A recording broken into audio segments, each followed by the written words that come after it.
It is a tricky part of the legislation, and it's basically because it's the first time we've ever really had to think about legitimate interest. We've always had the rights of legitimate interest, even under the Data Protection Act, but now with the GDPR, because the bar for consent has been set so much higher, it's the first time that we've really had to think about the reasons why we need legitimate interest and the steps that we have to go through to justify it.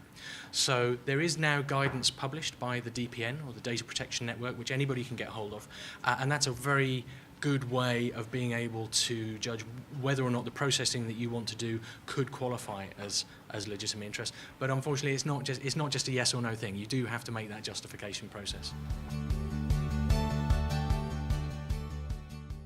Charities can be completely confident about using legitimate interest as long as they go through the right steps laid out in the legitimate interest assessment to justify it. There's no reason that it can't be used fully compliantly.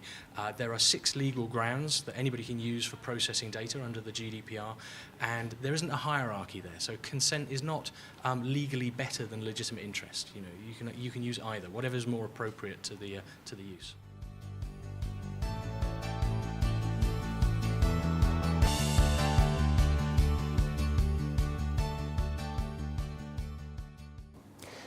So the information we have from the ICO around legitimate interest guidance is that their guidance, the finalised draft is there.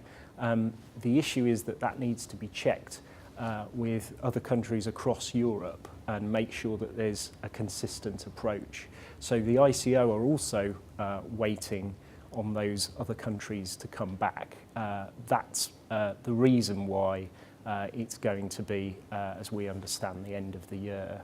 As I've said in my presentation today, there is no need for people to wait for that finalised version.